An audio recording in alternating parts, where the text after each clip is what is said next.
Welcome to the program. I'm Jeff Schechtman.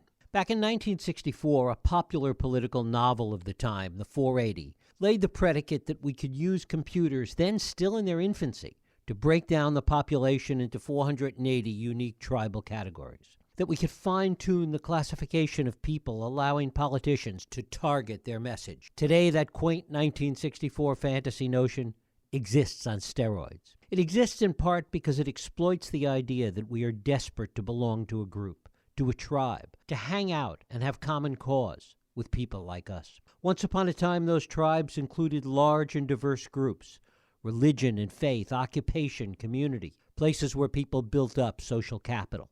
Today, that social capital has been replaced by financial capital. And in the words of Robert Putnam in his 2000 book, Bowling Alone, people divorced from community, occupation, and association are first and foremost among the supporters of extremism. So short of a singular charismatic leader, what is it today that can begin to be a unifying force to reverse fragmentation? We've seen that it's not a global crisis, and it's certainly not misplaced nostalgia for a simpler time. So what is it? We're going to talk about that today with my guest, Bruce Ledewitz. He's a professor of law and the Adrienne Van Kam Endowed Chair in Scholarly Excellence at Duquesne Law School, where he specializes in law and religion. He is the author of numerous articles as well as 3 books, and it is my pleasure to welcome Bruce Ledewitz here to talk about his latest work, The Universe is on Our Side, Restoring Faith in American Public Life. Bruce, thanks so much for joining us. Jeff, thank you for having me. It's a delight to have you here. When we look at the alienation and the fragmentation that we talk so much about today, is it important, first of all, and if so, can we pinpoint a particular time when this fragmentation really began to reach some kind of critical mass? Well, it's not difficult. It's obviously in the 90s because that's when every single Republican voted against Clinton's first budget before he had disgraced himself with his behavior. And that was the time at which partisanship broke the norm of American public life. And we began to have party line voting in most things. And there had to be arguably underlying causes that something certainly at that period of time may have triggered it, but the underpinnings of it seems like had been with us for a while. That's absolutely right. In other words, that simply could not have happened in an earlier period of national patriotism in which, as you said in your introduction, people were devoted to larger things. And one important larger thing was faith. People don't realize how much this country was founded on the myth of God. There's arguments, of course, about whether this was a Christian nation and so forth, but there's no question the framers had in mind a theistic universe, a universe with a beneficent God and a very, very hopeful future. And that's what eventually is lost. And you don't even notice it because it was so much a part of everyday life that you never thought about it. Now suddenly it's gone. And, there wasn't any particular moment. It just began to ebb. And as I say in the book, as the tide goes out, at some point, suddenly there's no water. To what extent, though, did the founders' desire to keep faith separate from the political process relate to what you're talking about? Well, no, absolutely. The founders did not want a Christian political system. That's clear, or a religious political system. I mean, we were the most separated of church and state of any nation at the time that we were founded. But they assumed faith as a background, as a fundamental commitment of the population as a whole. It wasn't even something you had to worry about. We don't have that now. So we have a secular political system, but now we have a secular culture.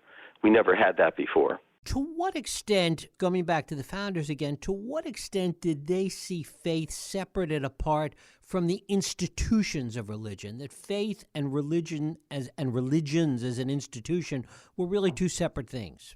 Actually, I don't think they had that sense. I think that's a very modern view of religion, that it can be personal. Although certainly the Protestants of the 1700s had an idea of personal religion, but they didn't have an idea of a personal church. They assumed that every Christian would belong to a church of some kind, and that's, of course, why Protestants had these splits, because nobody wanted to be alone.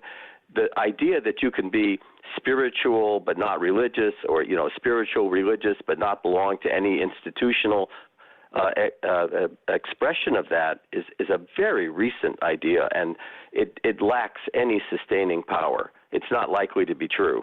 It lacks sustaining power, but given that there seems to be more willingness in society today to look at spirituality and faith in the abstract versus an institution, it seems like if there's going to be any kind of a restoration, or if it's going to be helpful in restoring the alienation and fragmentation of today, that we need to really look at that, because our distrust of institutions is even higher than our distrust of faith. That's absolutely right.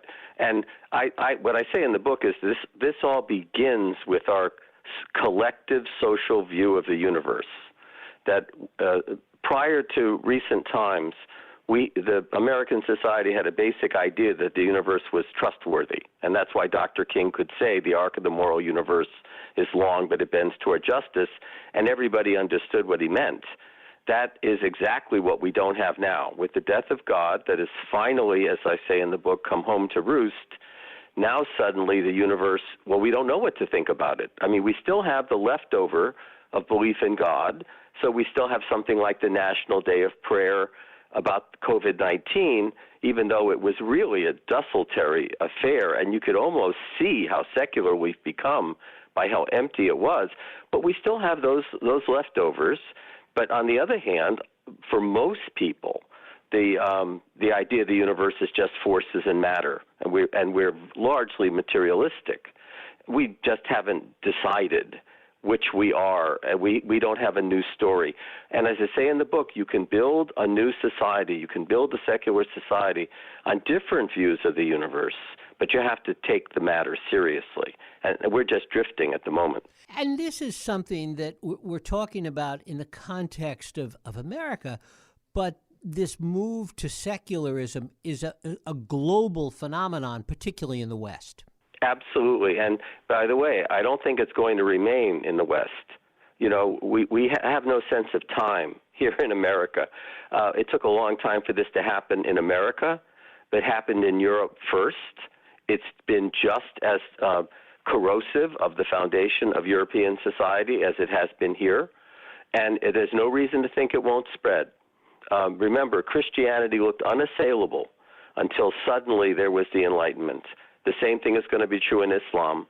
And the more the strongmen of the world use religion for political purposes, the more quickly secularization is going to come over the whole globe. Why isn't there an argument to be made that this move towards secularism is a modern-day Enlightenment? Well, it is. I mean, we're the heirs of the Enlightenment. But remember, somehow the Enlightenment retained the faith in progress. The Enlightenment believed, in fact, that the rationality of the universe was not a question of religion, was a question of science. And they were just very comfortable. They hadn't yet grappled with Nietzsche's nihilism, as we have done. And, for us, the death of God has simply finally arrived in reality.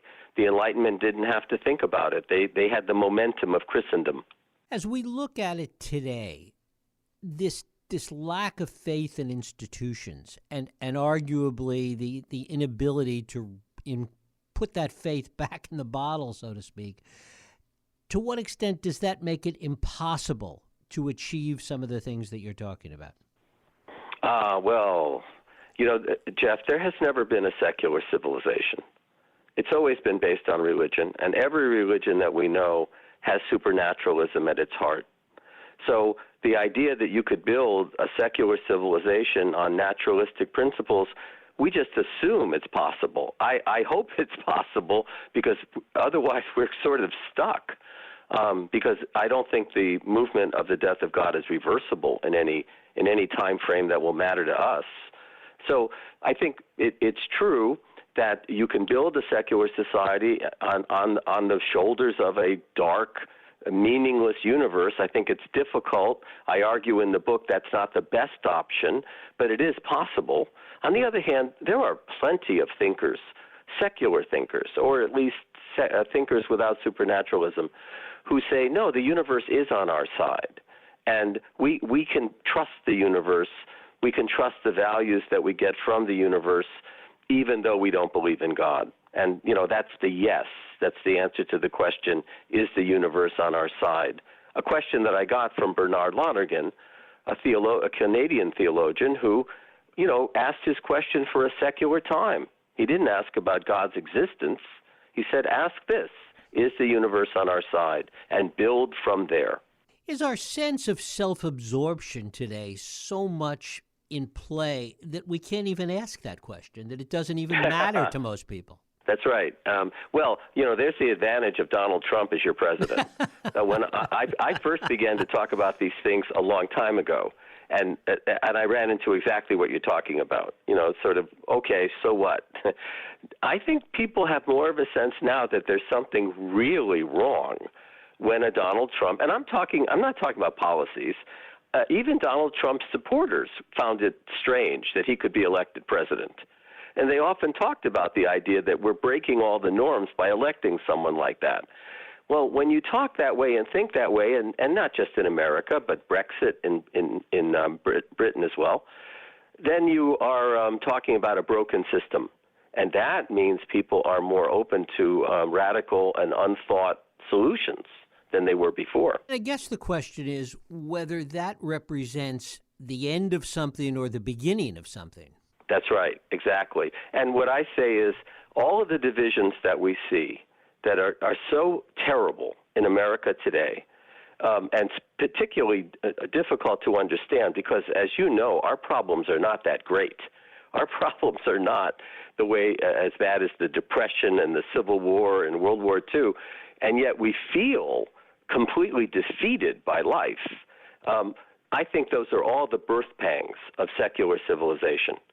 Something has ended, something new is coming, and we haven't yet gotten our minds around it yet. But we will. I think, I hope that my book will become like something like a first step on the road to secular renaissance. To what extent do you think that in some kind of a secular renaissance, that leadership in general and charismatic leadership in particular becomes critically important? It's true. When you don't believe in God, as Chesterton said, it's not that you don't believe anything, it's you believe everything. And so we find ourselves extremely gullible and falling for the first, fast-talking huckster on the road. So I think we have to try to avoid things like that in the interim. That's why Joe Biden was so popular. At first he seemed like a return to normalcy. He wasn't charismatic, and that's exactly what Americans were looking for. I think that's a danger, Jeff, in the interim. Till we rebuild faith in social institutions, we run the risk of chasing after people. What is it that you think in this framework can help restore faith in institutions? Because that is a kind of first step or early step. Well, I argue in the book that the first step is the level of what is called ontology, or the belief in reality, trusting reality. We have to first make a decision, is the universe on our side or not? And if the answer is no, by the way, then we have to say, okay, how do people build trustworthy institutions in a neutral universe, a dark and meaningless universe? That will be hard to do, but I think if you admit where you are in common, that's a good starting point for building institutions. I think the problem we have right now is we have no common story. There's no common appeal. Years ago, if we had been in a situation like this, people of faith, like you interviewed Jim Wallace, for example, I think recently, and somebody like Jim Wallace would come along, like Niebuhr did in the 50s and 60s, and, say, look, people, let's get together. And it would mean something. Well, right now it's difficult to do that because we don't have a common starting point.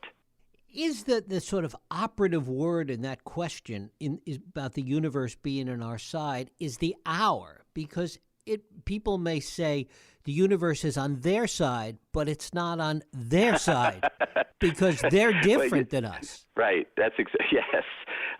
This is the advantage of starting with a question that's not political. And, this is why I think my book is the first book about the brokenness of American public life that can be read by both sides, because it's nobody's fault that God is dead. It isn't something that the Republicans or the Democrats did. And so when you're asking a question like that, and I've had this experience, when you begin talking about the universe, however you view it, suddenly politics falls away. And that's a very good thing in this riven society. And to what extent does science and technology and its predominance today play a role in this? Yes, well, that's, I think a lot of observers have said that the simplistic idea of God, the wonder worker, the supernatural being, that failed in large part because of the power of science. It's obvious now. We saw this with the virus. You don't pray to God to avoid the virus. You develop a vaccine. And that's a secular response. And so science absolutely is behind the death of God in large part. But on the other hand, there's more to science than meets the eye. And there are plenty of scientists who talk about a meaningful and beautiful and rational universe where we can start. Scientists themselves are divided on the question of mechanistic materialism. They do not speak with one voice. And it's the fault of some of my fellow secularists to suggest that there's only one view, and it's mechanistic materialism. No, there are plenty of secularists who are very close to religion. I'm one of them myself. Almost you can hardly even tell the difference between secularism of a certain kind and certain forms of religion. Did the infusion of Christianity into politics through the Christian right, did that have a really adverse effect on all of this? It had a terrible effect. But I have to say, I think it only happened because faith was already gone. I say when I talk about these things that there are really three groups of secularists in America. There are the hard atheists, and then there are the sort of on-being secularists looking for meaning, people like me. But then by far the largest group goes to church. There are plenty of atheists in church. And I think a lot of the mix of politics and religion occurred only because faith was already gone. And it's a terrible thing to see. I love the Christian tradition. I was educated at Mount Hermon School, which was a Christian school, and I hate to see what's happened to Christianity today. I share all of Jim Wallace's sadness about that. How do you see the nexus today in this secular renaissance that you talk about between this and politics today? Well, I think actually the thing to do is not start with politics, but start with questions that are more meaningful, more fundamental, and talk about things that mean something to people outside of politics. I think it's nice to leave politics alone and occupy ourselves with more fundamental questions than political ones.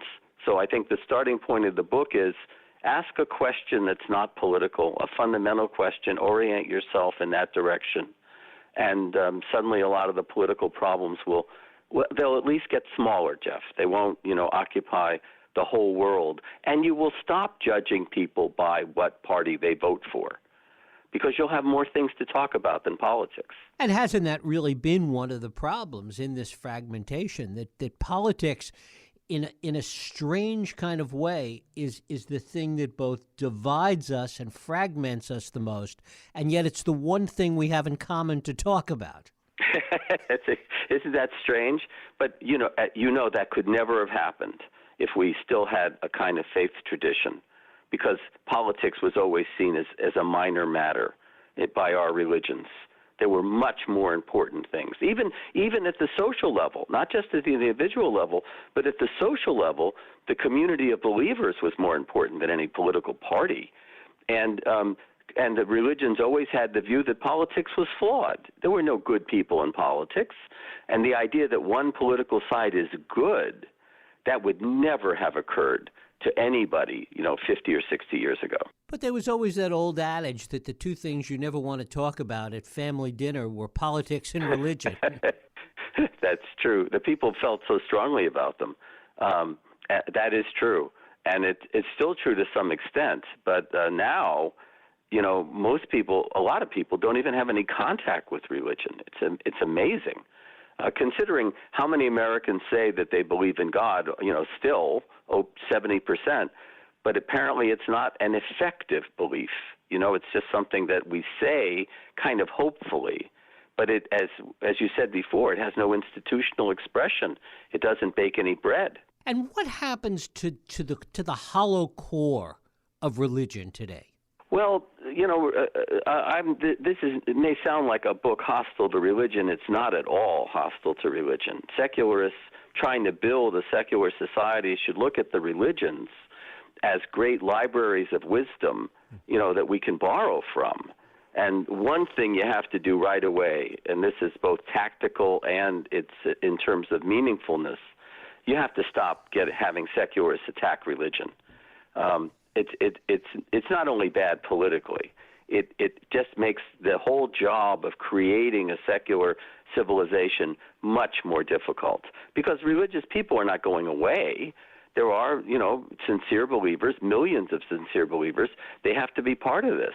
They have a role to play in the debate about the universe, and we have to listen to them.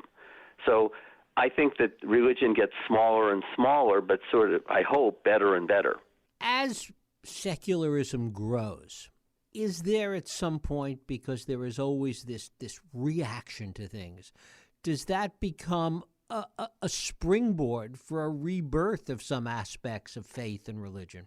Yes, I suggest that in the last chapter, that you could have a secular civilization that is spiritually fruitful and has depth, not like what we think of today as atheism.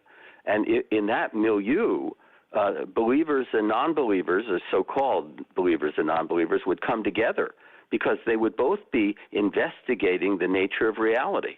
And they would no longer be a chip on everybody's shoulder. You're religious and I'm not. That's what a question like is the universe on our side was meant by Lonergan to avoid. It was meant to avoid the religion, non-religion distinction. It was a question every human being could ask. How does this get started? What is the key steps as you outline them in terms of moving this question forward? Well, Lonergan was very direct about this. He said, individuals ask a question, not groups, not political parties, and they don't have a program. So you and I start. We start right here. But he also said that there's a group of people in society who practice logical thinking. They practice being investigators. They practice questioning. And he called that group cosmopolis. It's not an organized group. It occurs in exactly the kind of podcast that you engage in. It occurs whenever people ask questions without some kind of preordained program. And that's what he envisioned. He envisioned you begin asking individually, and then you talk with others and have unrestricted investigation. And you become a society that takes matters that are serious and seriously. We don't have any of this today. We are absolutely distracted by entertainment and our screens. Questioning is something that you do instead. The other thing that impacts on that today is the desire and the expectation for instant gratification. These things we've been talking about are not things that happened overnight. They're not things that are going to resolve overnight. And to be able to stick with that narrative for a long time seems so difficult today. Right. Well, if you don't believe that there is meaning, why would you stick with anything? When Dr. King said to victims of oppression, the arc of the moral universe is long, but it bends toward justice, he was urging people to have patience, not to wait. I mean, he hated that, as you know, the letter from Birmingham jail, not to wait, to be actively engaged, but to be patient for results because they take a long time, but they are coming. Even the Marxists of the 20th century had that kind of patience because they believed in that kind of universe. That's what we have to develop. That seems like the most difficult part of all today. And it may be because it is an instantaneous culture. But, as you say, there are reactions.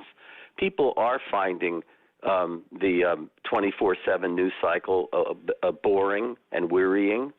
And so, I think maybe people are open and ready for something different, something very different. And, of course, there are universities, too, where this is supposed to be going on. Bruce Ledewitz, his book is The Universe is on Our Side, Restoring Faith in American Public Life.